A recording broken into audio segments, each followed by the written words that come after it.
na na na. Abedimpo, call me Kofi Kinata. Move on, baby, move. Oh na na na. Abedimpo, call me Kofi Kinata. Move on, baby, move. Oh na na na. Abedimpo, call me Kofi Kinata. Move on, baby, move. Oh na na na. Abedimpo, call me Kofi Kinata. Move on, baby, move. Oh na na na. Abedimpo, call me Kofi Kinata. Move on, baby, move. Oh na na na. Abedimpo, call me Kofi Kinata. Move on, baby, move. Oh na na na. Abedimpo, call me Kofi Kinata. Move on, baby, move. Oh na na na. Abedimpo, call me Kofi Kinata. Move on, baby, move. Oh na na na. Abedimpo, call me Kofi Kinata. Move on, baby, move. Oh na na na. Abedimpo, call me Kofi Kinata. Move on, baby, move.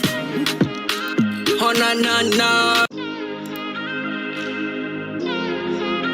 Abedimpo, call me Kofi Kinata.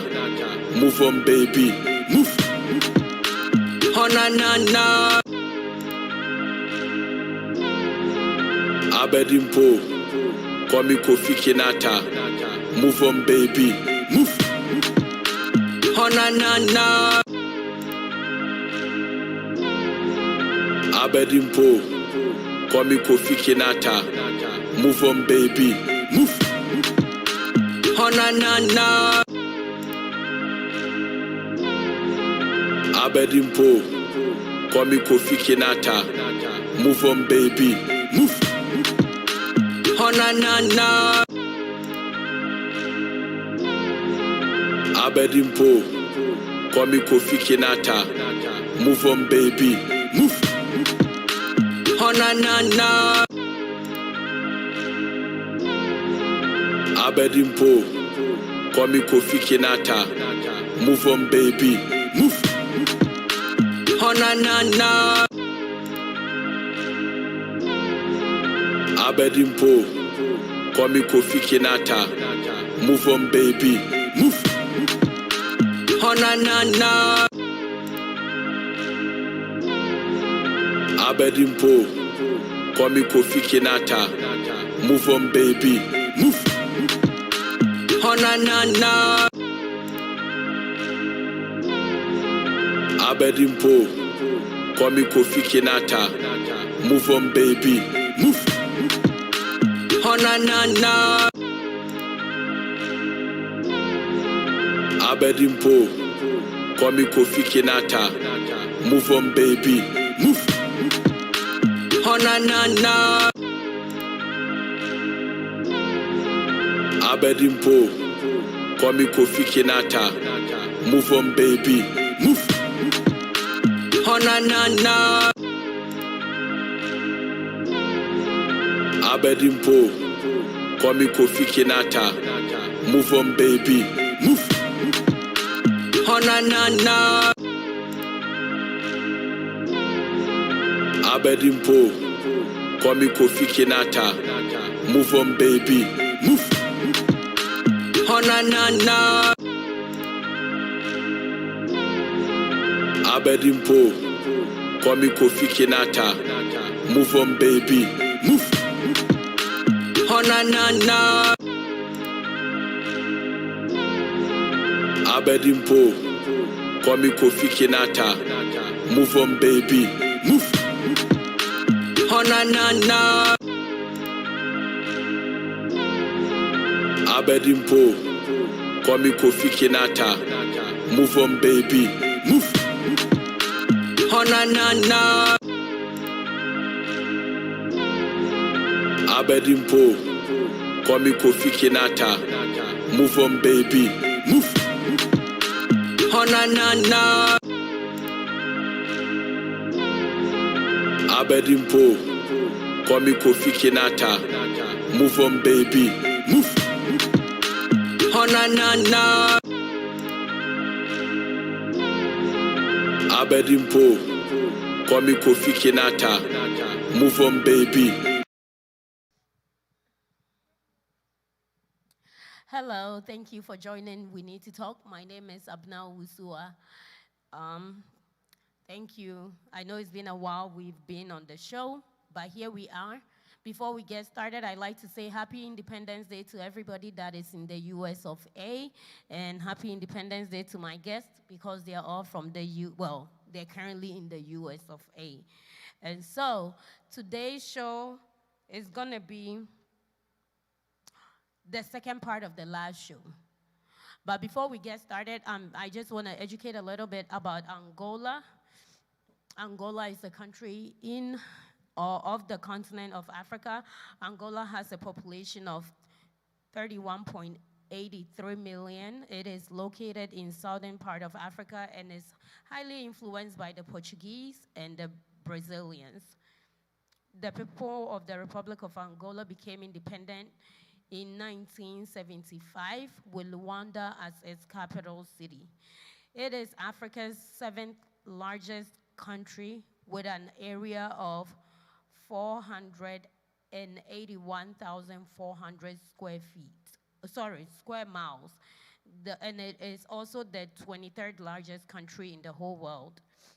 These are some facts about Angola. Angola is the origin of dreadlocks. So that's where you see, whenever you see someone wearing dreadlocks, that's where it originated from. It has been worn by the early tribes of the country, the Mula and the Mikubao women. After braiding each other's hair, they will use mud and dried cattle dung, oil, herbs, and butter to hold it in dreadlock. They have a shortage of men, and men have several wives as well. Though accepted and practiced, polygamy is not recognized by law in Angola. Some fun facts about Angola: they drive on the left side. No, they drive on the left, but on the right side, on the left side of the car, but on the right lanes. There are only 2 seasons in the year, which is summer and more or less winter. It is colder from May to August. They are also known as the giant black sable antelope. It has one of the largest waterfalls in Africa.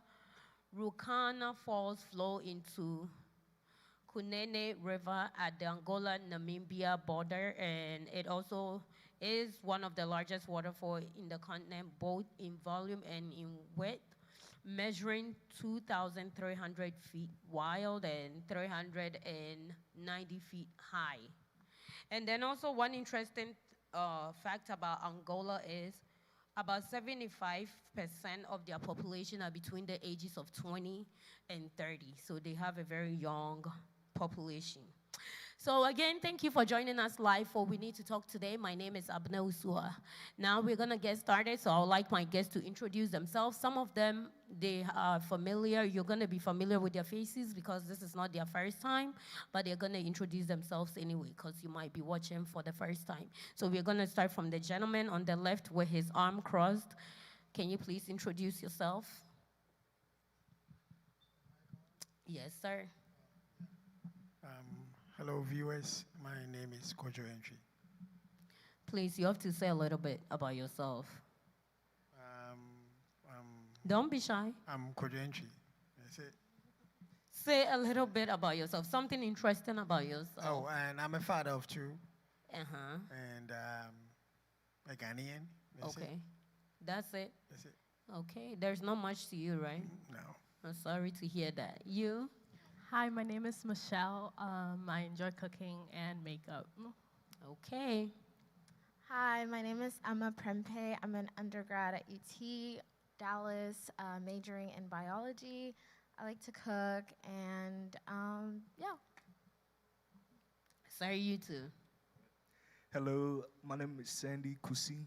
I'm 22, student, fashion and fitness enthusiast. So also, yeah, very big into fitness. So if you need coaching, taking on some clients. You t- Are you trying to advertise yourself for free on my show?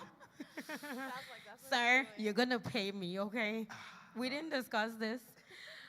But thank you all. Please remember to subscribe to the channel. If you're watching from Facebook, please remember the channel on YouTube is Owusuwa TV. Again, it's Owusuwa TV. It's OWUSUA TV. Owusuwa TV. Thank you, and remember to share the link too. Thank you so much. And so today we're going to continue our conversation where we left off. Today our panel is a little bit less than it was the other time, but I'm sure we're still going to get diverse answers because we have a dad, 2 young ladies, and 1 young man at the very end. So I'm going to start with the man that doesn't have much to his life, Pastor Entry. And viewers, just in case you don't know, he's a pastor. He's trying to hide from it, but he's a pastor, and he's a dad as well. As a father, what is one of the biggest challenge that you have had to face being a dad of an African child in America? Well, when it comes to challenges, there's a lot. But the hardest? The hardest, Yes. well, having to lose a son, I don't mean to give y'all a bad taste in your mouth, but as a father, watching your son grow and hoping to become somebody in future, and then all of a sudden, he's taken away from you. That was one of the hardest times in my life. And, you know, and as much as life goes on, it keeps on ringing a bell even up to today. It's been that long, but it still sounds fresh, you know, in my memory. So for me, that has been the greatest challenge. And I don't wish any father will ever have to bury their child. Okay, I'm so sorry, and I didn't mean to have you relive those memories, but in terms of like the children that you currently have, what are some of the challenges that you have had to face as an African parent? Because today you represent all the African parents that are all over the world. I think it's the culture switch, and let me put it that way, in the sense that we raise our children in a different set of cultural background. Okay. Even though they were born in the United States, as a father who was not born in this country, you are inclined to teach your children into certain moral values and cultural values. But having them to actually understand and embrace the culture which is not known to them, it's kind of difficult. And you are sitting outside looking in, and you are trying to figure out how would they actually absorb or will be able to inculcate that into the American culture that they are known for. As a matter of fact, as parents, we don't even spend much time with our children because they go to school. We are also out there hustling, you know, working. So we only spend a minimal amount of time with our children at home. And within that short period of time, you can really make a big difference. So to me, it's just the way that I'm trying to get my children to understand, you know, the culture in which I was raised in, and being able to assimilate that with the American culture or what they are known for is one of the biggest challenges. Thank you. So now to my young people that are on the show, looking at African parents as young adults, we always say African parents in a negative connotation. So what do you guys in your mind think are some of the challenges, not from what he said, but in your personal views, what are some of the challenges that you guys believe that African parents also face? And all three of you can answer. when you say some of the challenges, you mean that they face or that- Yes, that they face as parents, as African parents, quote unquote.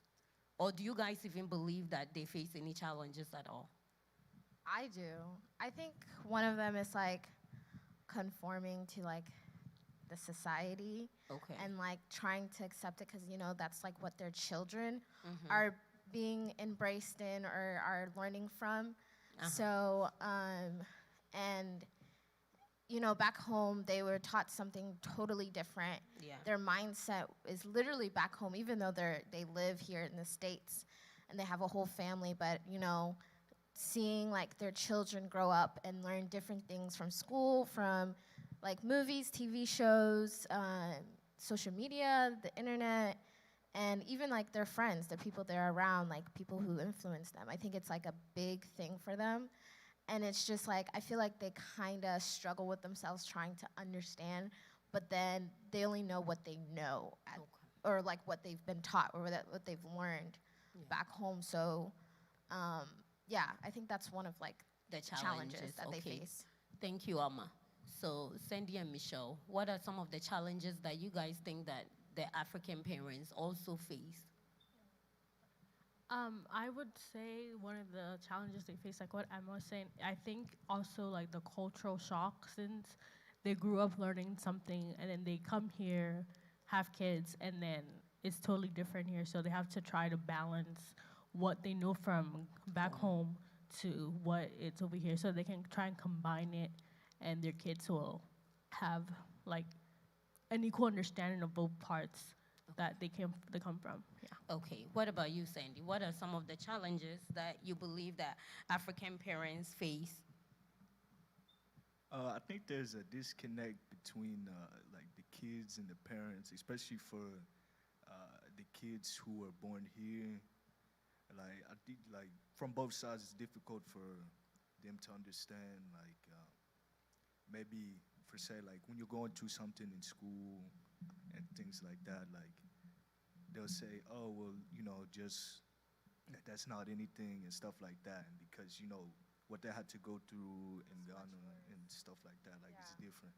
So when they see like you might have a problem, like as a child or something in your eyes, it might be something that is difficult to deal with, but from their eyes, they don't see it as anything. Like they see it as something small. So I think it's just a disconnect between The two sides. Yeah. Okay, thank you guys. So, Pastor Entry, between the adults or the parents, the African parents, and the young ones that are born here or came here when they were younger, who do you think faces the hardest time in trying to embrace culture, be it American and African culture? I believe it depends on who is asking. And I'm asking. I would say it like that in the sense that everybody is different. Okay. Right? And for some of us, we grew around hip hop. Even while we were still in Ghana, the influx of the Western culture was, very rampant. Okay. And to us, we would kind of like have a little gist, or we were experienced to a prelude of the Western culture even before we migrated to this country. So kind of like for me, I was already into it. Okay. Yes. So for me, it's not actually difficult. Raising a child. No, I'm not talking about raising the child, so to speak, but being able to assimilate the Ghana culture. culture to the American culture, it wasn't all that difficult for me because it was something that I actually aspired to, Okay. because growing up back home, that's what we were known to. Okay. In school, college days and stuff like that, we were kind of like accustomed to the American culture. And having to have a real life experience was kind of like, off the chains for us. Like, so you are ready to get into it and be able to assimilate. But then as you are growing up, things begin to take shape. Okay. Things begin to change a little bit. So for me, I think they are finding it more difficult. Who are they? The children. Okay. Or our kids are finding it more difficult assimilating as opposed to us. And I'm just speaking for myself, basically. So.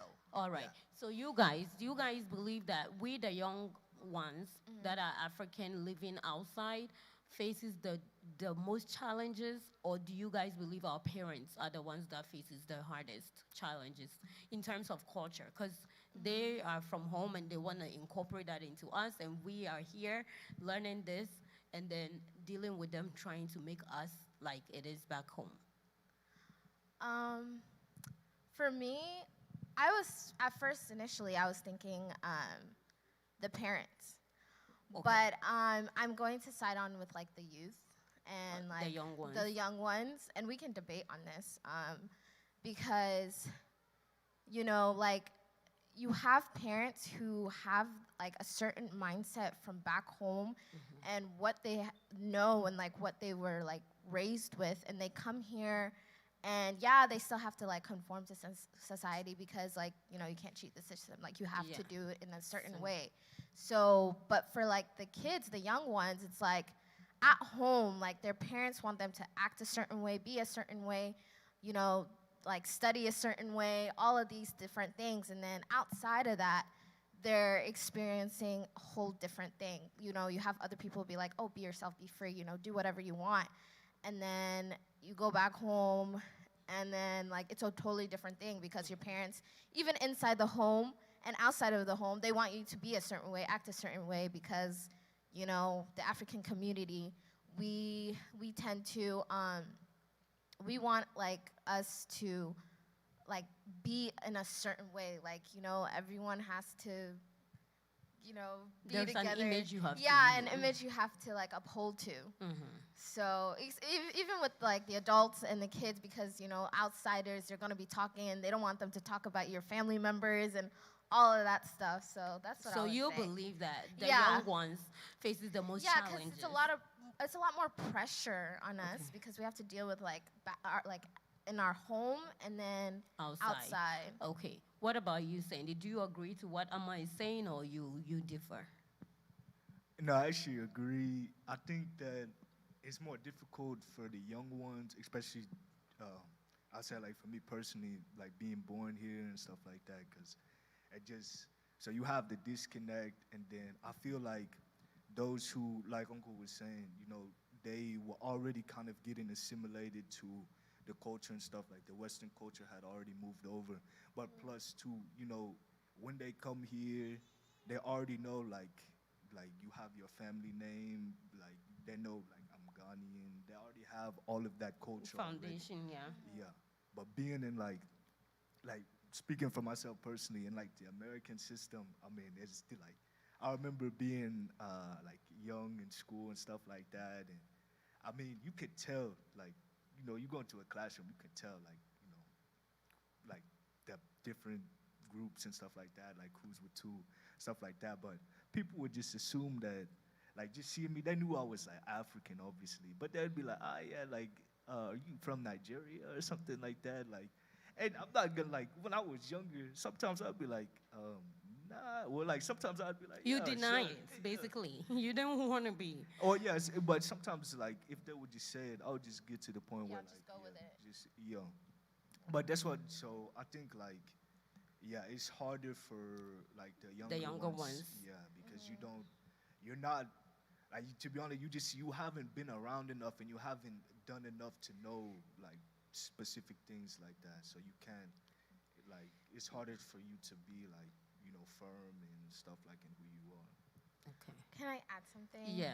And I would say like for the parents, it's like when they come here, they already have their mindset. Like It's built up. yeah, it's built shaped, up. Like yes. no one can come in and break it down. Like it's like solid hard rock. Like not even a rock. It's like metal. Like literally. And even the young ones or like their kids sometimes will try to explain it to them. They'll be like, no, it has to be this way. No. You know, so it's like they don't want to let go of that. Like they still What have they their know. hand reaching back in Ghana. Like they're still like, you know, keeping that onto them. And they don't want to, you know, change their mindset when it comes to like, you know, connection or relationship with their kids or like family or even outside trying to, you know, not necessarily like be in like the society and do, you know, what others are doing, but like let them self-open. They don't want to open themselves to other things. new Yeah, ideas. new ideas. Okay. And yeah, so It so- makes it harder for yeah, the young ones. it really does. Okay. Yeah. Michelle, what about you? Do you agree with both of them? Do you believe that the younger Africans, or like us, we face the most challenges when it comes to adapting to culture and trying to also incorporate like our African culture? I think we face more challenges because you have to, like Emma was saying earlier, you have to be a different person at home and you have to be a different person outside because everyone is watching you and everyone's kind of judging you. Yeah. Okay. All right. So, you know, we are you guys, like Amma said, it's hard for our parents, some parents, to adapt to change. Yeah. And we all, as human beings, that's something that's normal. When you get settled in, or when you get comfortable with an idea, Yeah. it's unlikely that you will easily give up to like something new. So what are some of the ways that you guys believe, before I go to Pastor Entry, that you guys believe, like at this age, after you've lived with your parents for so long in America and you know how their ways are, what are some of the ways that you guys believe that we can try to help them like see things in a different light?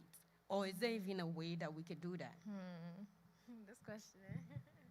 I would say it depends on. I guess you have to be kind of specific, like on certain things, like maybe Okay. like your haircut or something like that. Like your haircut, for example. Yeah. I know I don't want to express my own personal views about it, but I'm sure that when you first got that type of haircut, it wasn't like smiled on at home, right? Yeah. And you had to explain yourself some way. And like things like that, how do you get your parents to understand? Because like a parent, maybe at your age, your dad cannot take you back to the barber and get it all shaved up. But for somebody like Pastor Andrew who have a younger son, he can literally like hold his hand, take him back to the barber and say, shave that thing off, Yeah. right? So now you at your age, how do you get your parents to understand even the simplest things that you guys don't think that it's a big deal, but yet they feel like, okay, that's a no-no? I mean, well, talking about this specifically, basically, I just showed them like, okay, this is, when I had the other haircut, there was nothing wrong with it per se, but this haircut specifically, for the way my head is shaped, it looks better. So, and then they saw that, so I think like, you just, I mean, obviously it's not gonna work for everything. You're always gonna be like, I'm pretty sure if I asked my dad now, which haircut would you like better, he would still say the short one. But he can see that like, you know, I look better, I feel better in this haircut, so it's more acceptable. Okay. Yeah. What about you, Michelle and Amma? What are some of the ways that you guys think we can bring our parents to light to kind of understand the way that the young adult see things? I think we just have to keep being persistent. Okay. And hope that one day that they'll understand. Because it's not easy trying to explain it to them, especially when you've done it like multiple times and they're just still not with it at all. So I think for me, yeah, just being persistent and hoping and praying.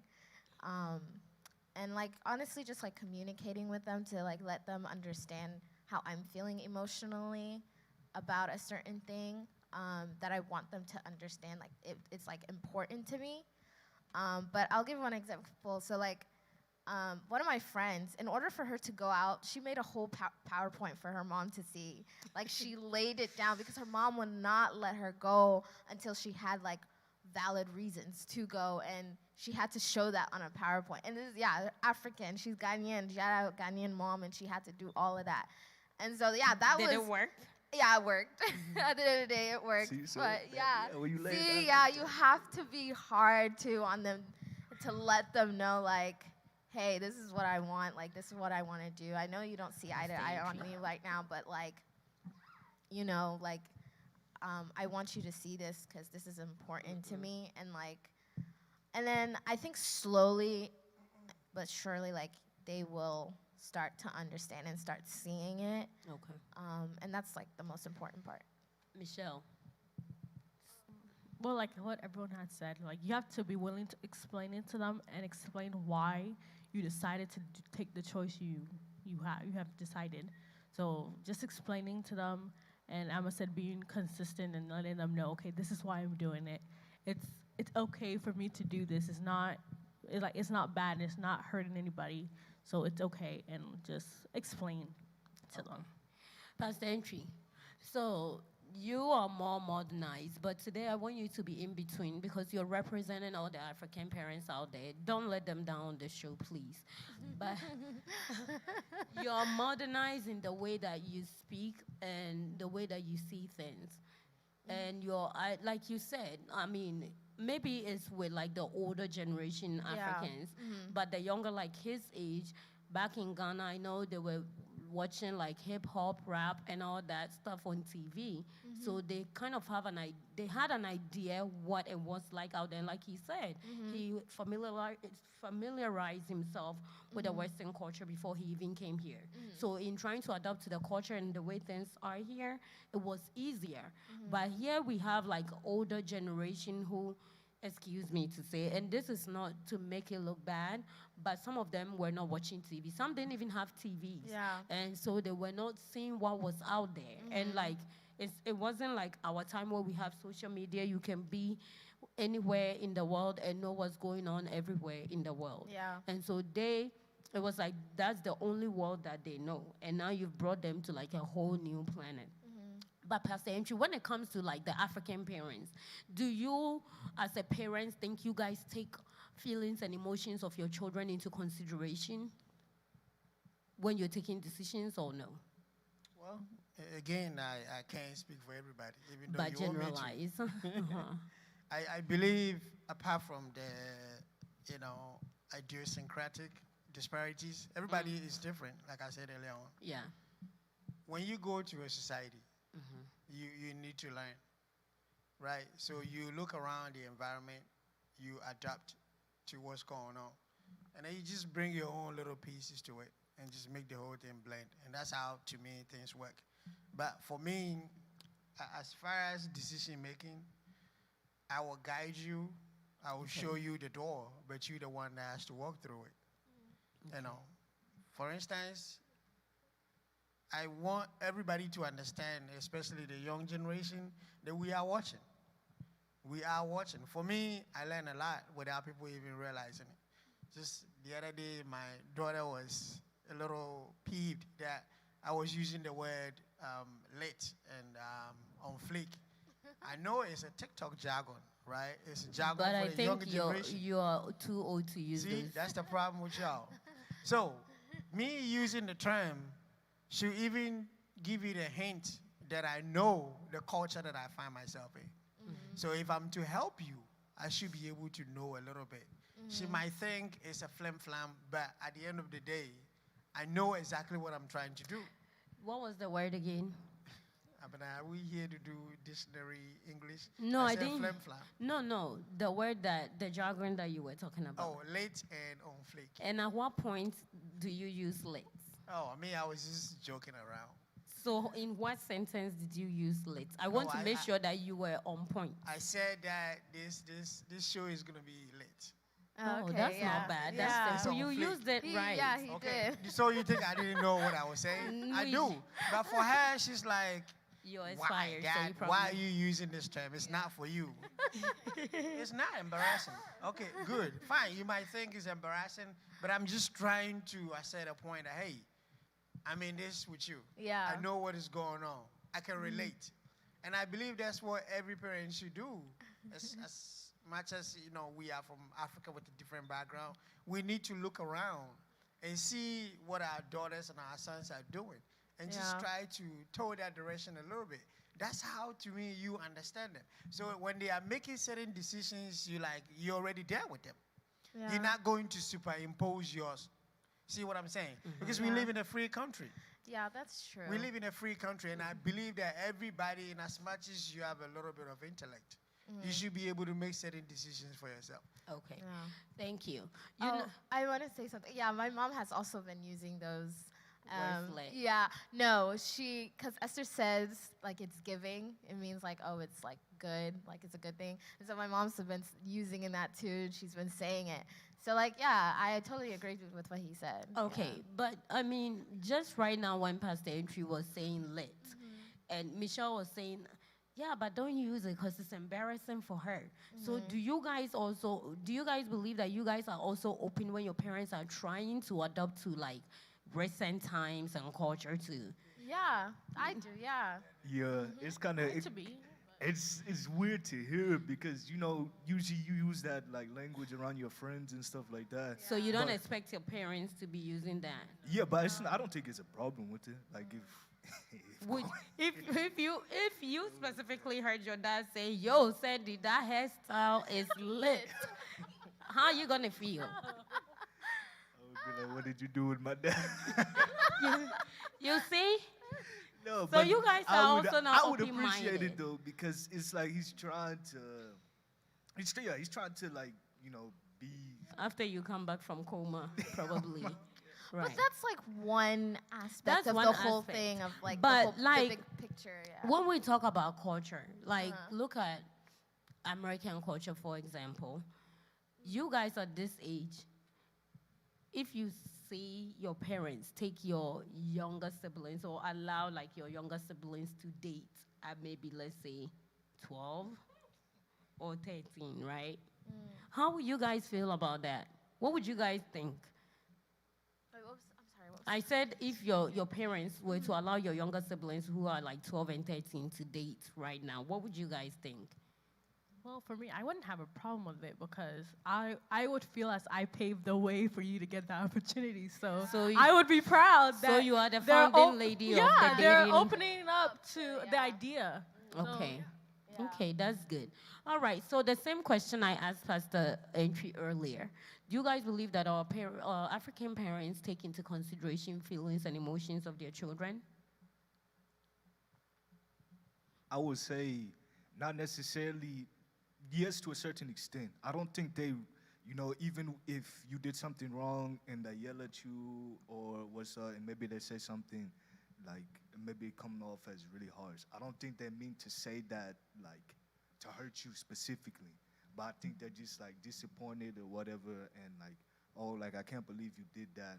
But when they're disciplining you, obviously it's because like they're doing it in your best interest. Because if whatever you're doing, you continue to do that, it's not going to help you. It's not going to benefit you. Okay, let me be a little more specific. I'm talking about in terms of taking decisions. Do you guys believe that they consider the emotions and feelings that the younger ones have? Do you mean like taking decisions on like our behalf or like? No, when you guys are taking decisions and you have to speak or discuss it with your parents. And Oh, like explain most it to times them. I know like they're on the other side and the younger ones are on the other side. So in that process, do you guys believe that they consider how it makes the younger ones feel? Initially, no, I don't think so. You don't because think they it's consider? foreign to them. They're like, okay, like it depends on like The specific topic? Yeah, the topic of it, and I think there's levels to it. Depending on what it is. But initially, I don't think so. But then I feel like at some point they start getting an understanding. Well, depending on like Who the parent who the parent is, and who the child is. So you have to take that into consideration too. Michelle, what about you? What do you think? I think when you're they try to understand from your point of view, and they also take I think most parents take your emotions in mind because they're trying to do what's best for you. Like there's a reason why you are their kid, so they know what's best for you. You might not think they know, but they do. And some of these things we're probably going through, they've already been through, so their advice is best. So in what you're saying, Michelle, when you go on about your life, do you always remember that they know what's best for you? Like, I know they know what's best for me, but it's not always. Like, sometimes I just want it to be done my way, but then I know they want what's best for me, and that's why they made a certain decision. But it's just not always what I want. It looks like Amma doesn't agree. Yeah, I'm gonna disagree with that. Well, not entirely, but like I remember my mom one time, like I had done a mistake or had done something that she didn't like, or she told me to take a different route than the route that I was gonna do. And then later on she came out and she's like, yeah, at this point, I'm just gonna have to like let you guys make your own mistakes because that's the only way you guys are gonna learn, you know? And so like, I was shocked at that point because I was like, you know, usually African parents, they wouldn't want you to make, you know, grave mistakes, and they want you to stay on the straight road and not waver from it or whatever. But when she said that, I was just like, oh, okay, so she's starting to like, Understand. yeah, and be understand. open. Because, you know, as you grow and like you are more experienced in the world and in life, you have to take certain risks and to learn from those mistakes. If they're, because most risks are good and some are really bad, and you know, you have to learn from those mistakes. So, yeah. What about you, Sandy? When you're taking decisions in your life, do you always remember that your parents knows what's best? Do you agree to what Michelle said, that parents knows what's best for you? I think so, but then again, sometimes, you know, like she's saying, you still try and do your own thing because you think like, I mean, you know. It's my life. Yeah, you it's know, my, I'm young. sometimes you get into your head like too much, but then again, you also have to think. I think now, like, yeah, like obviously the older you get, you start looking at life and things different, but you really need to look at it from like a logical standpoint. Like, I mean, even like, well, for me personally, me and like our father, we have like years and years away from Age each other. gap. Yeah, like a big age gap. So, like, there's no way I could even compare, like, the stuff he's seen and stuff like that. So I always have to keep that in the back of my head, like, I mean, because he was my age at one At point some too. point. Yeah. Okay, thank you. Pastor Entry, on what Sandy is saying that there is an age gap, and so his dad has had an experience of how it's like to be young. Now, bringing that to now, when his dad, like he said, the age gap is huge. When his dad was his age, maybe 40 years ago, the world wasn't the same as it is now. And so like the way that maybe things happened and the result of those things might have been different back then than it is now, right? So as a parent, how do you sit with your children and give them that freedom? Though you have your experiences, and allow them to also make decisions and let them have an experience of their own too. Because I mean, at some point, experience is just not what you're told. It's what you actually, you actually face. Things that you deal with, like you fall, you rise, you get hurt, you cry, you laugh, do all those things. And so as a parent, how do you allow your your children that room for them to also have their own experience? One thing that I've personally kind of like experienced in my life, that when I was growing up, I didn't grow up with a father around me. It was a father absence. So there's a lot of things that I had to fend for myself. We were 3 brothers in the home, and my grandmom actually raised us. And this is not a swipe at my parents, basically, but it is what it is, or it was what it was. But when I grew up, I wanted my kids to not go through the same hardship that I went through. So for me, no parent ever is the best teacher than experience. Nobody say experience is the best teacher. Yeah. So I'm kind of like a free-spirited parent.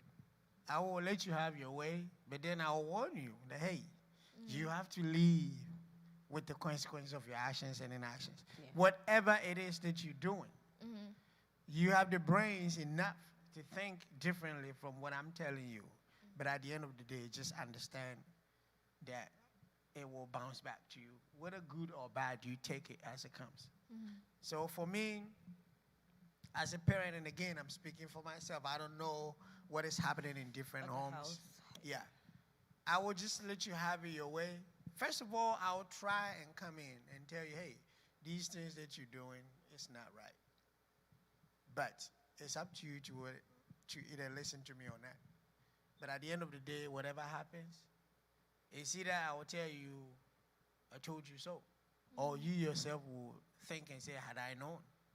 You know what they say, had I known is the philosophy of a fool, right? Because we told you and you didn't listen. Yeah. Now you have to live with the consequences of your actions. Yeah. So, but one thing that I also want to clarify is that not that African parents we yell or we like to talk you down. Bible says that he who God loves is chastens. Now, when we yell at you, it's like me seeing you going close to a black mamba. I know that you'll get bitten and you'll be dead in about 30 minutes. At the most. 30 minutes you'll be dead. So why should I allow you to go and be bitten? I mean, what's posterity going to say about me? Would I be a good parent or a bad parent? Because I watch you fall into that ditch or get bitten by a snake. And the only language that sometimes kids understand is just yelling and screaming. Sometimes you just have to act like you're mad. But you know deep within you, you're not. You're just being loving. See what I'm saying? So I want to clarify that we're not just talking over you or we're doing this out of hatred. It's coming out of a place of love. You understand that, like you all know already, we want the best for you. But sometimes our best might not pique your interest. So that's when I will just let you do your thing. But when you make the mistake, you will come back to me just like the prodigal son's father. He embraced the son. After he went off and squandered all the money, he realized that, man, I've been such a fool. Let me go back home. As long as you come back to me, I'm cool. And that's just me.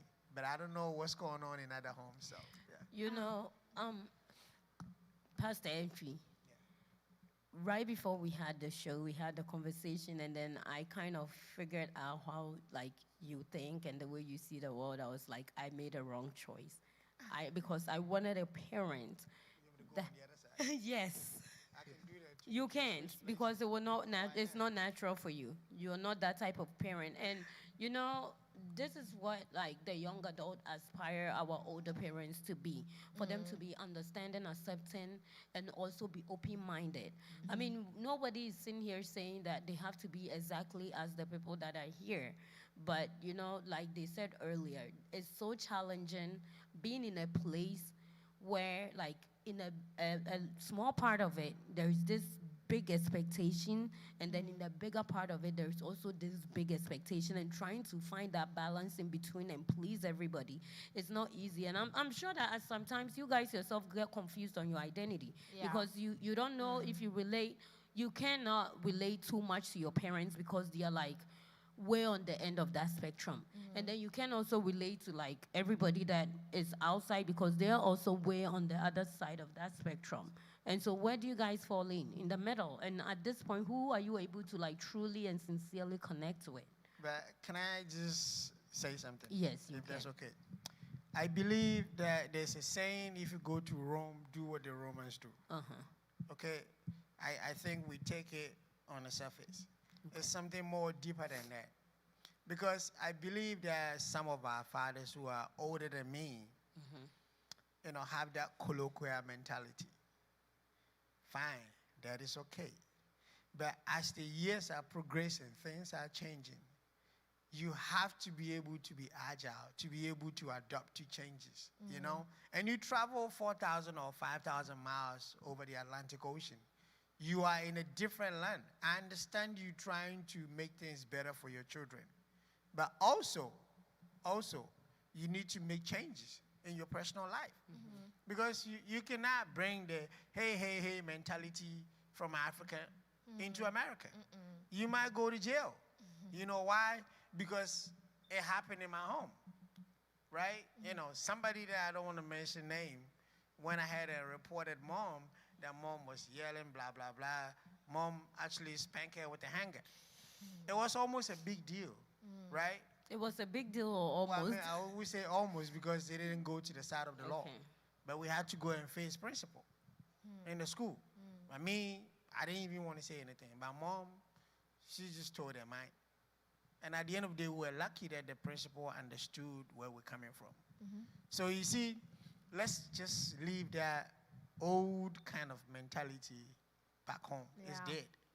Now you're bringing up children. In as much as you want them to flourish and become better, productive citizens in the society, come on, people. They are nurtured in a different environment. See what I'm saying? Now, right now, Sandy is all buffed up and all fit. If I want to mentor Sandy, I cannot tell Sandy to keep on eating McDonald's every day because I know it's going to mess up with their physique, with his physique, right? Yeah. So what I do is I tell him that what he already know. Hey, eat right. See what I'm saying? So that's the kind of blend that we need to have within the homes and the societies, because at the end of the day, our children are not going to be enshrined back into the African culture. If they grow and they want to find their own way back to that's on them. But right now, I think we need to teach them in the peripheries of our own society where we live. That's why it is important that when you go to Rome, you do what the Romans do. Thank you, Pastor Entry. Can I say something about like what he's been saying? Or like you mentioned like the spectrum thing, or like where like our African parents are on one side and then like the whole world is on this side.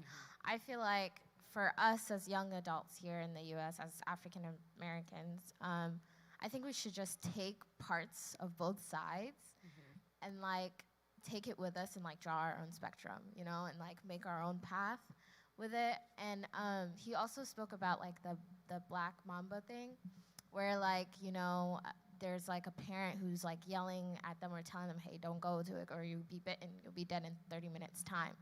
Some parents, like, they don't see it, or like the kid goes to it and like they don't know the consequences that's gonna happen, or it's just something that they've been told is a good thing, or something that, you know, they've just or wanted to do, or they didn't, you know, think about the consequences, and they go.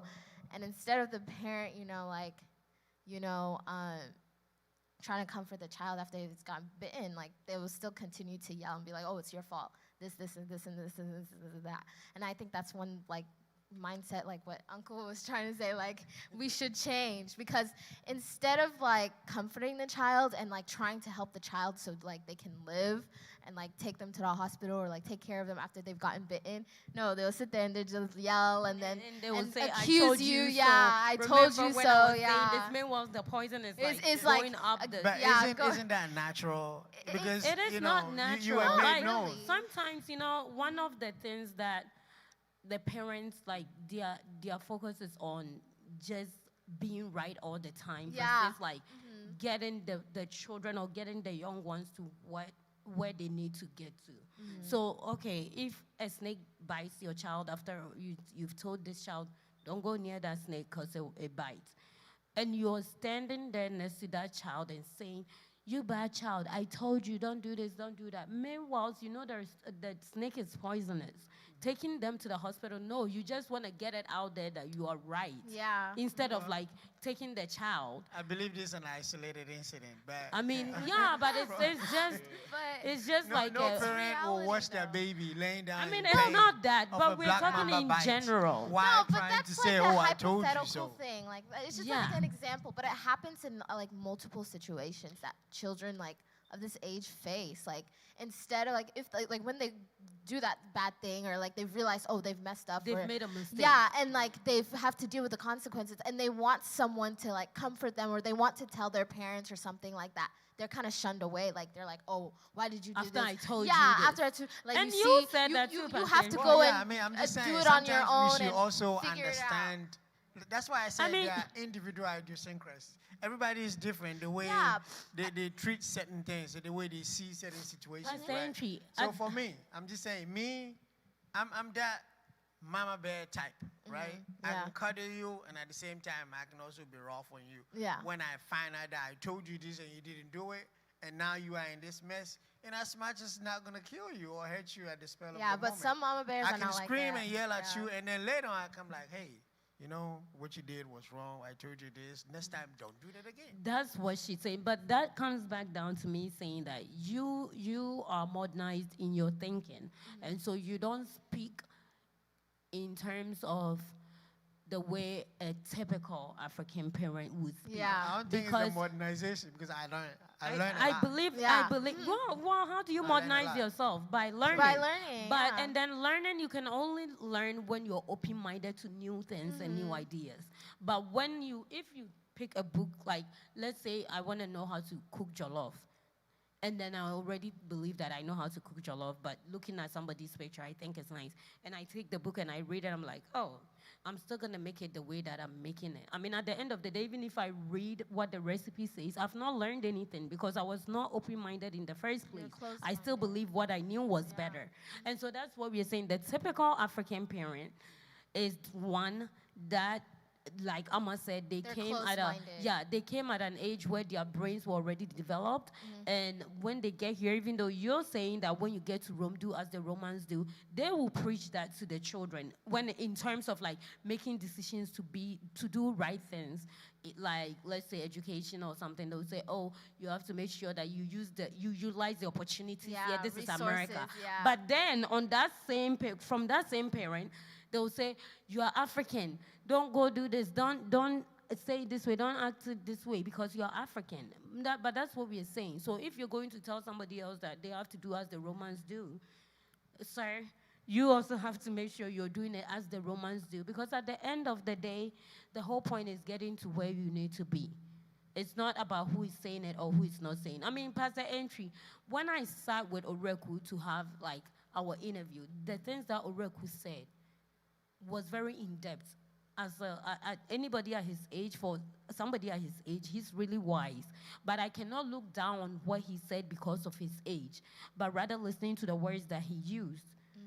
But when it comes to the African parents, it's about the age. And in their eyes, I believe that they always see the children as you will always be children. You can be 85 with your grandchildren, and they still believe that child, they don't know anything. And I hear your point. I mean, I think it's a fundamental flaw. And like I'm saying right now, we can do better as African parents. Look, everybody is different. I'm going to say this over 1 million times. The way you were raised, that's not the same way I was raised. However, when you have children, expect them to be a little different. Because you're not always out there with them. Exactly. Yeah. See what I'm saying? When they go to school, I can assure you, Nana comes back from school, I don't see her. Because by the time she'll be back, I'm not home. And when I come back from work, I'm super tired. Find something to eat, I hit the gym, or go to the gym and then come back and eat. Maybe chill a little bit. I might go to class on Zoom or whatever. Just something. I engage myself that we don't even have time to talk. See what I'm saying? And she's always in her room, on the phone, whatever she's doing. But the point that I'm trying to make is that as parents, we need to make sure that they have certain breeze around them when they are not with their parents. So when they come home, try and understand from that perspective. And you inject yours into it and make the whole thing blend. So since I started talking, I've been talking about assimilating. That's just how we're going to make the whole thing work. Okay. But again, I don't speak for anybody else. So By if you yourself. want me to speak for other people, I can do that as well because I've seen things before. You know, even in my own home, mom is different from me. If they have a problem, instead of going to mom, they will come to me. Why? Because they feel that I understand them more than mom. Mom is the yelling type. She's the tiger. Mom is the African parent. That's right. And you are the American But dad. I'm not saying I'm an American parent. I am an I African mean, parent you are a too, blended dad. but exactly. You just have to learn in order to make the home more palatable. So, Pastor Entry, imagine like a child having to deal with two African parents. Imagine how they feel. Because you in your home, even though there's a balance, look at what they're feeling. But that's besides the point. I want to come back to you guys. The show is about to round up, and I know it just came quickly. But what is one question that each of you are going to answer that you would like to ask an African parent? And Pastor Entry is going to answer, even if it's him or not him. What is one question that you would really love to like? I know you can't ask your parents because maybe they're too deep. And maybe you might get kicked out of the house or you might not get dinner for like some years or something. But what is one question that you would like to ask your African parents or any African parents in general? Who wants to go first? Don't be shy. I'll cut this one out so your parents won't see it. Ponder about it. Michelle, do you have one? It's a bit deep. It's very deep. You don't have a watch on. But The concerns? Okay. Our Your concerns. concerns about your African parents.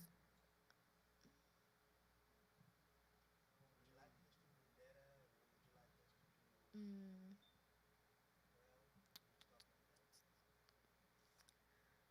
Okay, this is a question. Okay, why do African parents tend to uh, dismiss what their kids are trying to tell them? Why do they try to basically downgrade us? Because I feel like they think that like, oh, we're just kids. But when you're 22 years old, you're considered a young adult. So I don't know why they still have that thought or mentality that, oh, you don't know what you're saying, like you're still young, so like. Pastor Entry, so you get Ama's question, right? Like there is no credibility in what the Yeah. young ones are trying to do or say. Credibility and bias. But here's what's going on. And now I speak for all African parents. So hear me if you're out there. First of all, we think that if you are our baby, you are our baby forever. And believe me, it's coming out of a place of love. It's so endearing to me that, you see your daughter, even when they get married, you don't want them to go.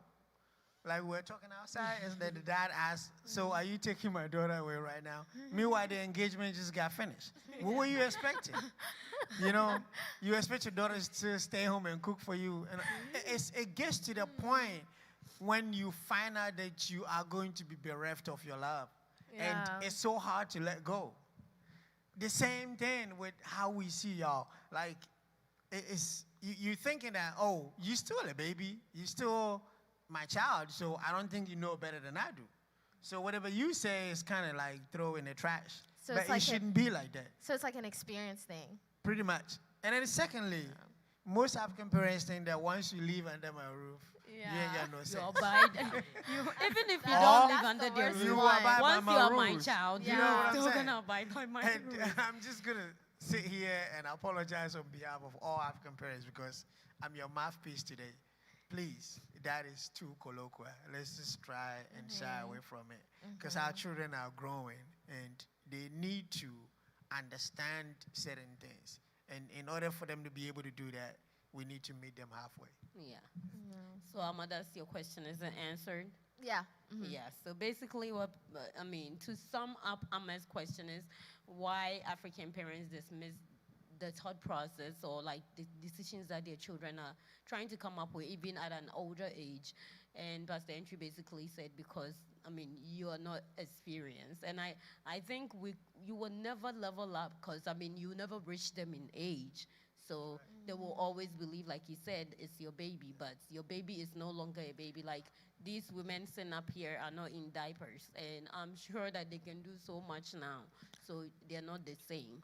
But the thing is, it's like the age we're in now, there's like so much like technology and resources to like, for us to understand or learn about like different things and see how like the world actually works. So like when we speak and we've might not have like experienced it, but we've seen it or we've heard it or we've read it. You have the facts. Yeah, we have the facts. Like we've They taken don't it care in. about that. Yeah, they don't. You can at bring all. the research, PhD research to them, Yeah. and they still But don't care about you it. know what? There's an African adage that says what an old person sees sitting down, a child will climb on top of a tree, will not be able to see it.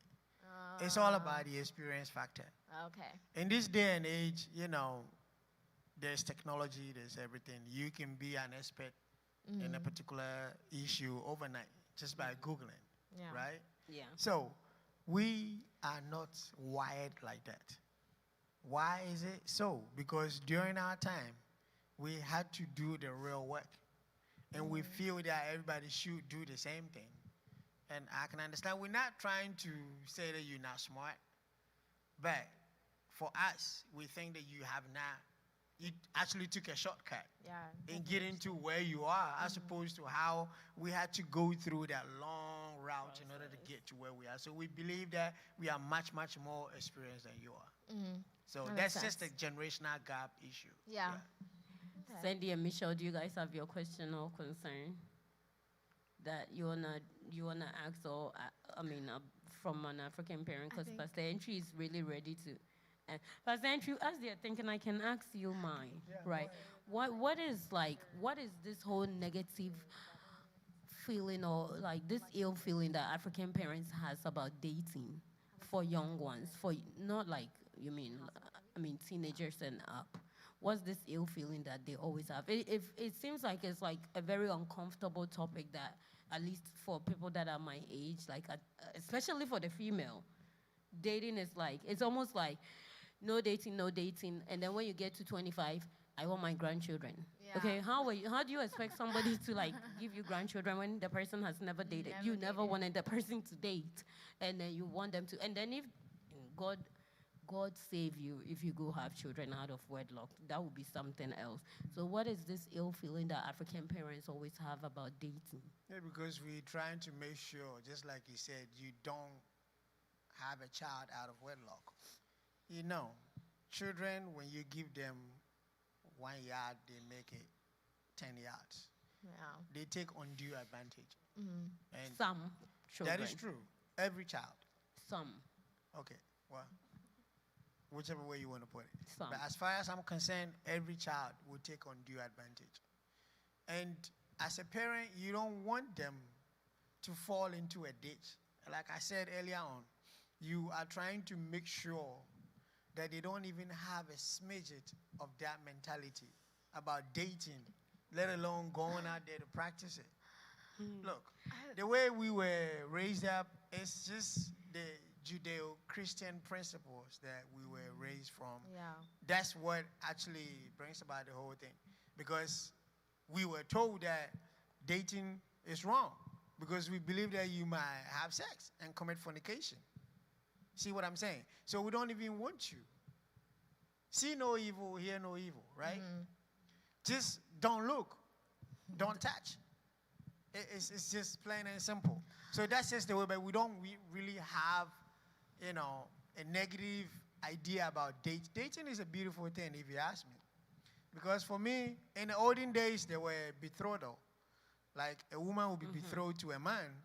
They kind of like walk about, and then when the woman is old enough, they get married.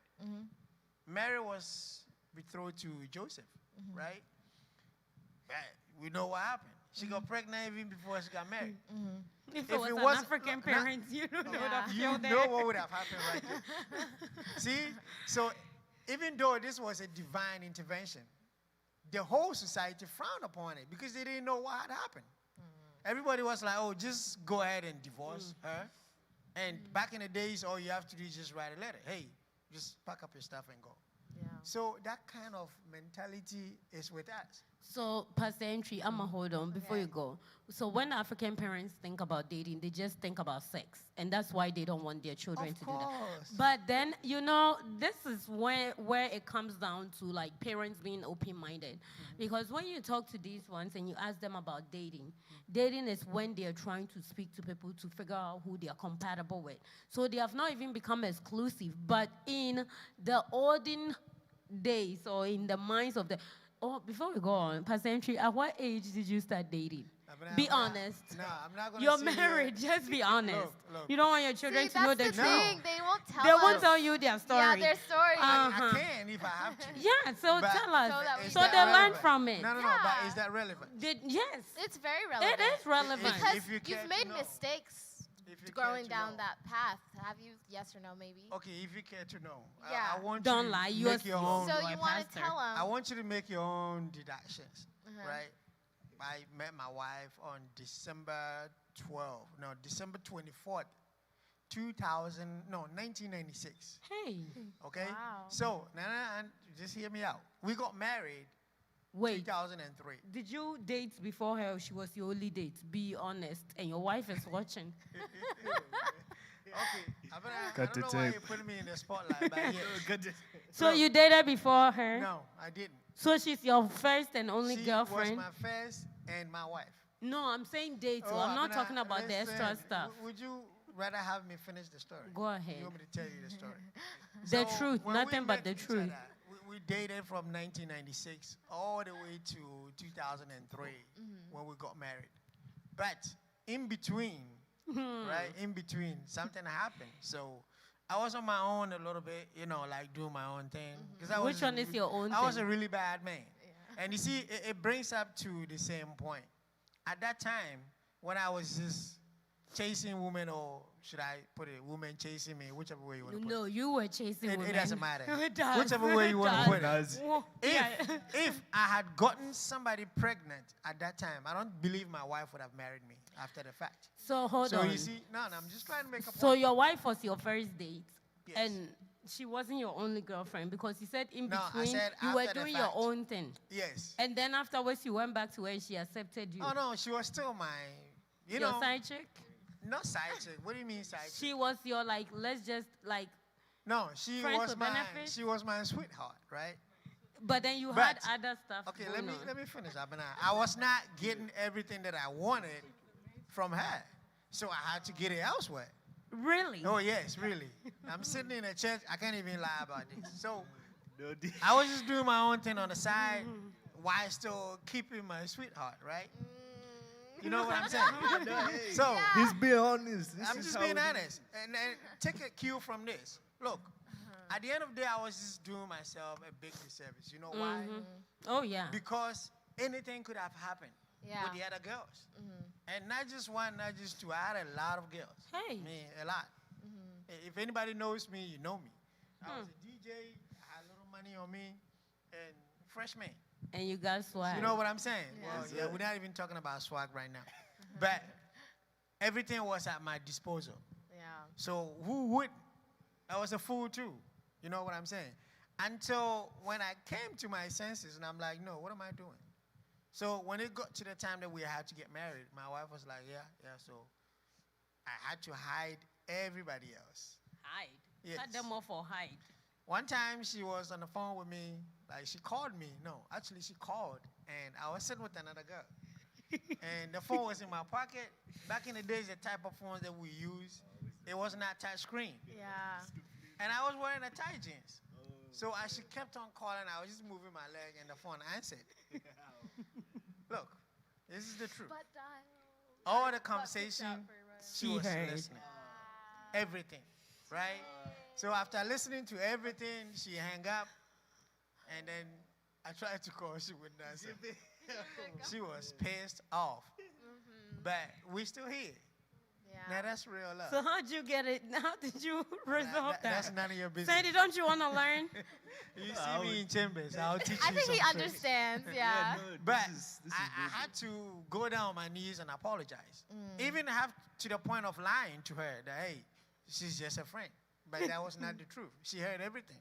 You know, but you just have to know that these are some of the things we're trying to prevent you from doing, making irreversible mistakes that at the end of the day will come back to, you know, hunt you in a rear end. Pastor Entry, thank you. You know, this thing that you said, I'm sure not for Sandy. I pray to God you don't learn like what he did, the many girls aspect that he spoke about. Because God will pull it on you. You're going to answer the phone and your sweetheart is going to hear.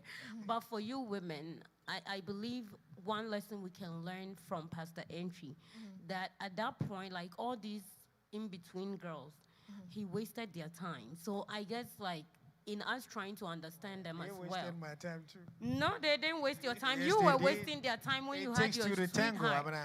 I'm not sure they knew you had a sweetheart, Well, did they? well, some of them were very much aware, but they didn't care. I'm sure you told them stories, and that's why they fell for it. And so, yeah, We're not that's, going to go into that. we're not going to that. So, you know, I mean, in as funny as this might be, like the story you told us, and you know, in the very beginning, you were trying to hide it.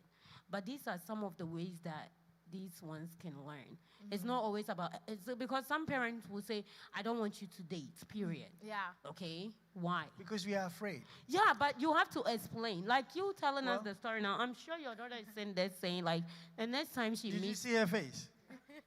She was so disappointed that you had some ladies in between Well, the time you yeah, were with her mom. but it's better now because you know what?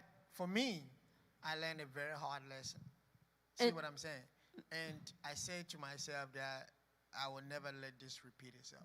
I hope Even to for God my not. children, my grandkids, I will never sit down and watch them do the same thing that I did. So to me, life experiences, gives you wisdom. That's why I said experience is the best teacher. Okay. Nobody can teach better than experience. Before you go past the entry, Yeah. Mrs. Elizabeth Agre said, really, Pastor, how many girls did you have in between? She really wants to know. So Wow. can you answer that before Amma? Because We me too, want I'm a curious too. numerical Nah, number. no, She has no the head baby count. now. Is it Yeah. 2 digits, 3 digits, or I don't unlimited? know. I will not say it. She can see me in chambers, I'll tell her. But for the audience that are watching too, some people are giving their thumbs up. They want to know too. So how many, Pastor? We need to know.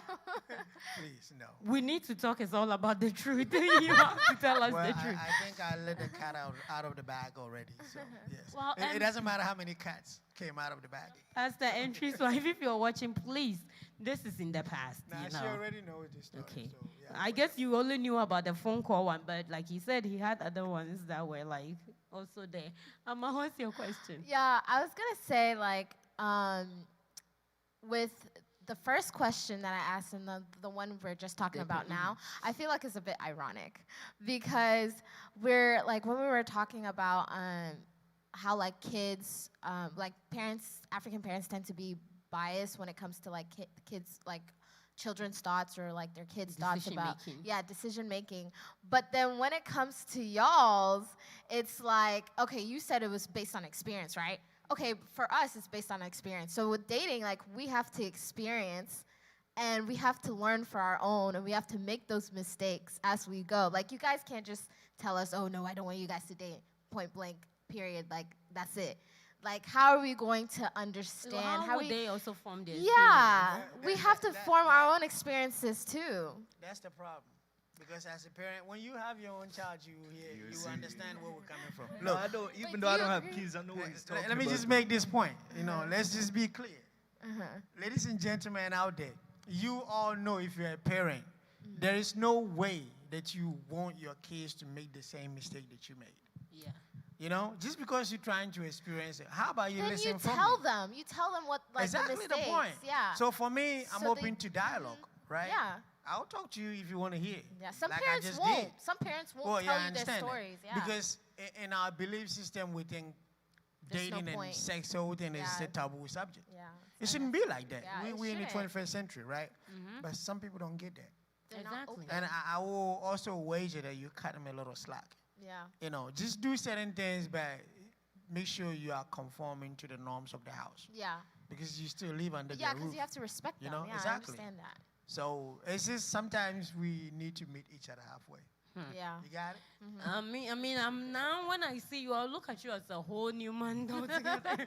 But Michelle, do you have This your- was years and years It ago. doesn't matter. That's your experience, is it not? Is that not what you guys are big on anyway? Well, the everybody experience, has right? a past. Yeah. And if other people were to tell you their past, you would think I'm an angel. Currently, yours is trending. So that's what I'm going to keep in mind. Only on the Uswa TV. Exactly. So, Michelle, what's your concern or your question? And Sandy, so we can round up this show. My question would be, why, like, is the gender role? Okay, so you view females, like us girls, as someone who should learn how to cook, clean for their Stay at husband, home. stay home, don't do this. but then- Domesticated. yeah, Yeah. but then you give your sons like all the freedom they Freedom. want, but your Yes. daughters you keep them at home. You don't want them to do anything. Why is that? But could then cook when for they are your brothers. but then they want their children also to get somebody that's home trained. They want Yeah. their daughters to find guys that will take care of them in all that aspect as Yeah. well. I'm sorry you are blessed with an African parent. But essentially, that's not an answer. No, Yeah. I'm just But- making that statement before I answer. Yeah, it. that's Okay. his statement. Yeah. Here's what you need to understand, Michelle. We don't see women as, I don't even know the word to use, that, they need to be relegated to the background. No. No. But where we come from, the sole responsibility of a woman is a helpmate. You understand that somebody that helps, right? Okay. So for us, fathers and mothers or parents, we think that we need to train you because at the end of the day, you're going to leave and go to your husband's house. No? Put your mic. Okay. Talking in the aspect of you expect, like, for your daughters to cook and clean and to learn from their mothers, but while you have sons who can't even make simple anguamo for themselves, like, why Because- is there a double standard? Because Like, in the African traditional home, men don't cook. well, they need to, because Do they know? cooking Okay, and yeah, cleaning. they do eat. They do eat. Yeah, because- But that's not what it is. Yeah, but you have to understand, cooking and cleaning is a basic necessity that everyone needs to know how to do. Well, if you talk of cooking, I mean, cleaning is quite different because I will not allow, not even my wife, to wash my boxers for me. Why? Because it's my private thing. I'll wash it myself. And in order for me to be able to do that, I have to learn, right? See?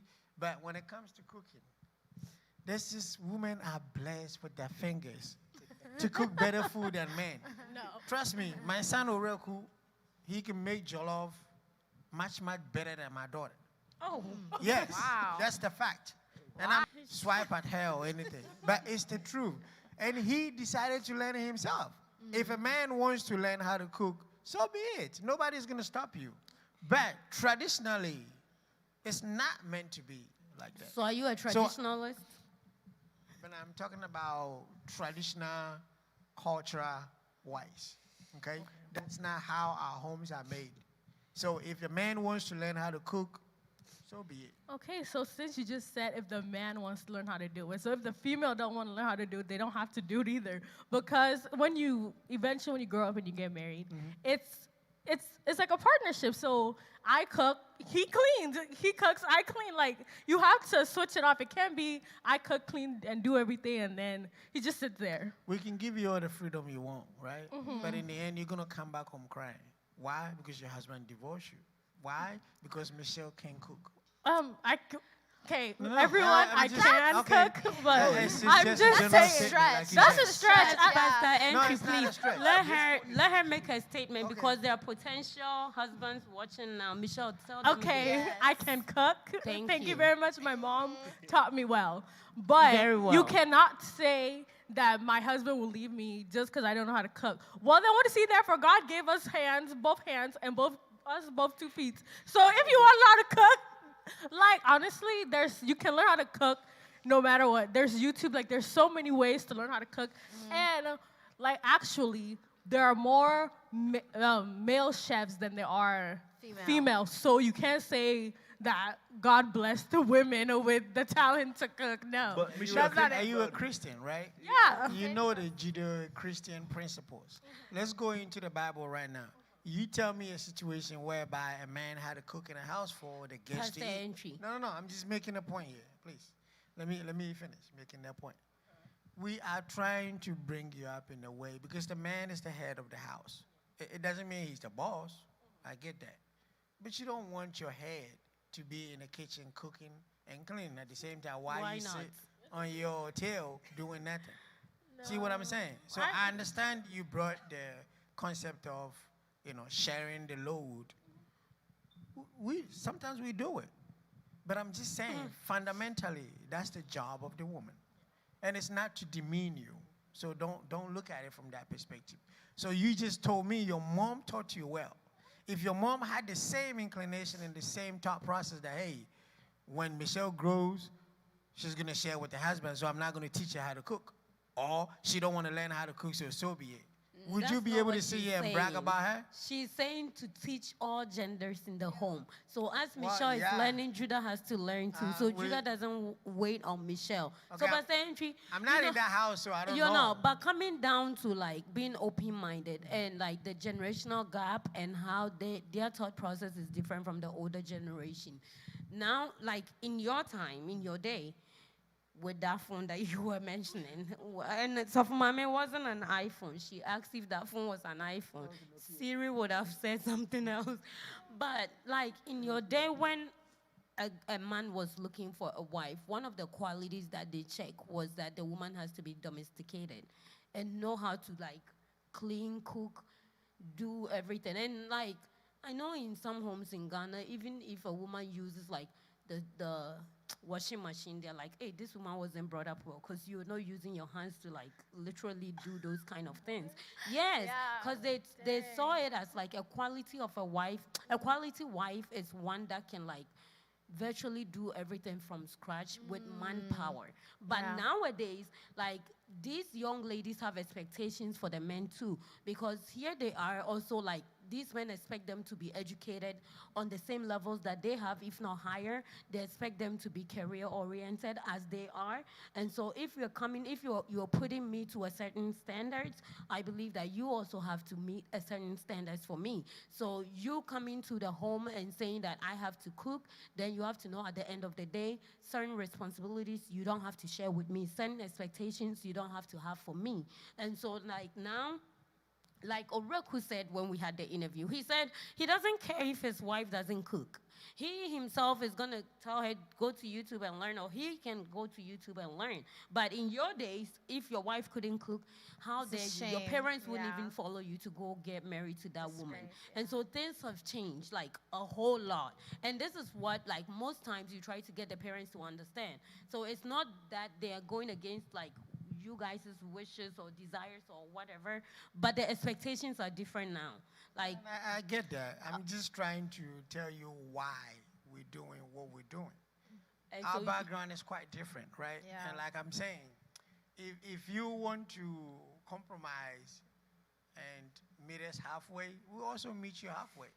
And I believe that your mom knew exactly what she was doing when she was only teaching you how to cook and not Judah, right? See, Michelle, understand one thing. And all the young folks out there, things are different now, we get it. But that doesn't mean you didn't lost your mind. You have not lost your mind either. Come on, where is the respect for your husband when you want to send him to the kitchen while you sit on your tail doing nothing? See what I'm saying? It's Come on. not sending, sharing. What? She Sharing. said, Look, did you let- miss let- what let she me said? finish. She said Let when me- she let- let me cooks, he finish. cleans. Let me finish. I understand that. And I believe in good faith or out of goodwill, Judah comes home and see Michelle cooked a lot of food and the sink is stuffed with utensils. If he has a conscience, he will help. These Does he? things, no, I'm just saying, these things we don't need to teach you how to wash dishes. You already know. You got need enough to teach brains somebody how to be wash able dishes, trust well, me. then that person has a problem. But here's what we are talking about. On the normal scale, everybody should be able to know how to, excuse my French, wipe their own behind. Nobody teaches you that. That's why there's a saying that nobody teaches the child where God is. When the child is born, they already know where God is, right? You can close your eyes and still find your mouth. You'll be able to eat, right? So there are certain things that we don't even have to teach you. You should be able to know how to clean. And if you have good conscience, you walk home and you see your wife so tired, you should be able to help. What's wrong with that? Do you know how to cook? Me? You. You need to try my food. Is Yeah. it safe? I'm just telling you, you need to try it to Is judge it for yourself. tasty?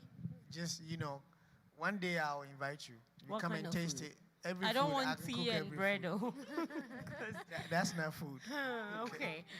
Finally, guys, Pastor Entry, what advice do you have for the parents that are watching? Parents, please, let's take it slow. That's all I got to say. Let's take it slow because these children have a lot to learn. They are bombarded with a whole different culture. And I would say it's an overload for them. So please, let's understand where they're coming from. But at certain point in time, we also need to stamp a little bit of authority just to make sure that they abide by the rules so that they don't fall into a ditch in the end. Because at the end of the day, if something happens, it comes back to you. Bible says, train up a child the way he should go. So when he grows, he will not depart from it. This is what we are made for. We are here to support them, to love them, and to teach them good morals. But in order to do that, sometimes it takes compromise. So let's also hear from their side and blending and everything will work out perfectly fine. Thank you. Michelle, what's your last words you want to say?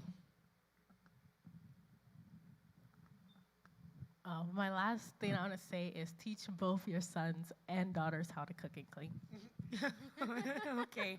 What about you? I want to say that, like, I still very much appreciate our African parents because, you know, despite everything, you're still watching them, and you start to understand, and, like, you know, you see what, like, their mistakes and what they do, and then, like, you yourself, because they say, like, oh, when you grow up, you're going to act like just like your mom, or you're just like your dad. And some people, they don't want that. Some people, like, they don't think that's going to happen, but then it happens. But, like, you know, they see everything that they're doing wrong and they're doing right, and they learn from that, and they take that in, and they use that for, like, their own lives. So, like, yeah, I still very much, like, appreciate African parents and everything they're doing, because, like, despite everything, I'm still learning. Yeah. And, yeah. And, you know, just to what you said, we do, like, in as much as we talk about our African parents, Yeah. we become a product of our environment, and we become just like our African parents. Yeah. Just recently, I dressed up to go to a show, and then when I got back home, I was looking at the pictures. I was like, oh, my God. This is exactly how my mom dressed. What am I turning into? Like, I didn't even plan on it. But then I went back in my album and I saw, like, she wore exactly the same type of outfit, the same color. And so I was like, oh, God, here we go. And then I catch myself, like, with my younger ones saying things that my parents used to say to me. Yeah. So I think at the end of the day, we're going to be some way, somehow like them. Almost like a spitting image. Spitting image, Yeah. yes. And I mean, we only sit here to discuss these things because we want to do better, just as they want us to do better too. And our children and grandchildren, everybody will be better. So it's not that we're here trying to belittle them or discredit them or disregard them. I mean, we appreciate them so much because without them, we probably wouldn't be seated here. Some of us might probably be homeless, but because of the upbringing of our parents, here we are flourishing. Look at Pastor Entry. I mean, because of his parents, see him. Now he's like a young pastor. After all those numerous girls, God was able to help him find a wife, and now he's settled, you know, all that. And it's because of his parents, so we thank them. So, Sandy, what's your last regards before we go? I think it was a really good discussion. Definitely learned some new things, and I really like having somebody who's all this perspective. You know, sometimes because maybe the first time you hear something or something like that, maybe you don't agree, but once you hear them explaining the thought process behind it, then it's good too, and it opens your mind to more things. Thank you, Sandy. And I want to just thank all our guests today. God bless you guys for being here. Shout out to Pastor Entry. Hey. Shout out to Michelle. Shout out to Amma. Shout out to Sandy. Remember, I could trade you. Oh, you can go ahead. Go ahead. Sandy just want to say something about his new project he's doing. You can go ahead. Yes, well, you guys can follow me on IG at Mr. Kusi, and if you want to be trained, I'm having some spots open for clients. So. When you say train, please be specific. What are you training people how to cook or what? Oh, personal training. No, not cooking. He can cook hot only water make, for himself. Waffles and eggs. But yes, I can train you, so just reach out to me, and yeah, I mean, I can assess you and help you tweak things in your diet and your daily life too. Okay, what's your social media handles? Yeah, it's Mr. Kusi on IG, and on Snapchat it's Sandy Couscous, and all lowercase. Okay. Amma, what's your social media platforms, and Michelle, because you know you guys are looking so beautiful. Somebody might reach out. Oh yeah, that's true. No, I'm just kidding. Yeah, you can follow me on IG at Amma.P. I think that's my username. Yeah. Yeah, all lowercase AMMA.P. That's it. Yeah, so follow me. Michelle. I don't remember my Instagram handle. Hi, Jesus. I think it's like Michelle_2. I don't know. If you're looking for Michelle, just reach out to me and Pastor Entry. just reach out to me and I will give you her contact. But before you do reach out, please, if you're a guy, know that you must have cooking experience and cleaning experience, because Michelle would not do anything less than that. And Pastor Entry, you want to put your social media info out there? Really not much on that. I'm on Facebook as Emmanuel Entry, and on Instagram as Heavenbound or Epic Flex 327. So yeah, you can find me out there. Your epic days was when all those epic things were happening, huh? She's not gonna let that go. I am not. Again. I'm telling you, like, Probably shouldn't come on this show I'm again. just gonna, like, every time I see Pastor You've literally Entry, exposed it. this should be the Maury show, right? Like the African version of the Maury or the Jerry Springer show. Yeah. Thank you all for joining us live today, and some of the few comments that came in. Mr. Stephen Apia, shout out to you. He said hi. Miss Bridget, she said, wow, look at you. I'm so proud of you. Thank you, Miss Bridget.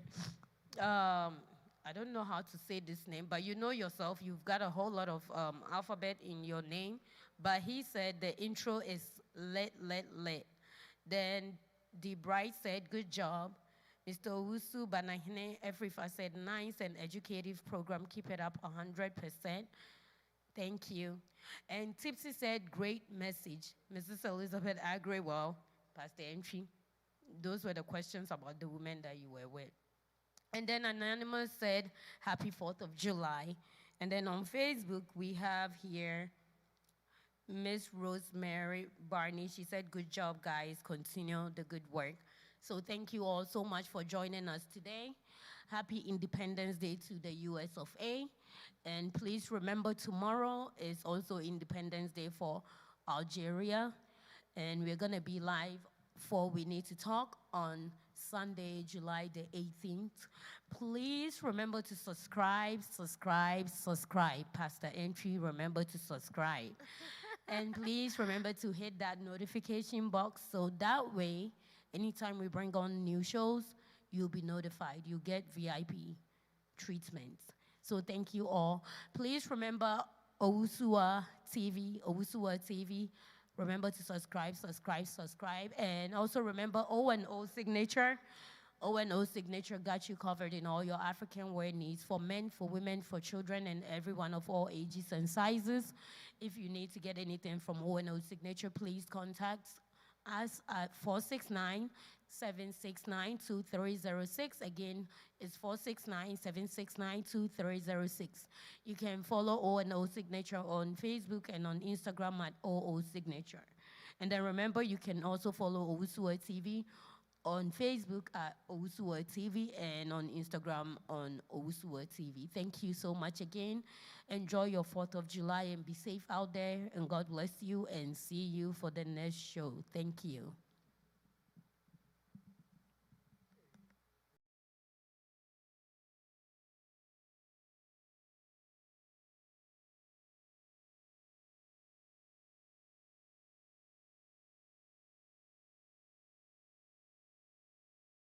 Abedimpo, call me Kofi Kinata.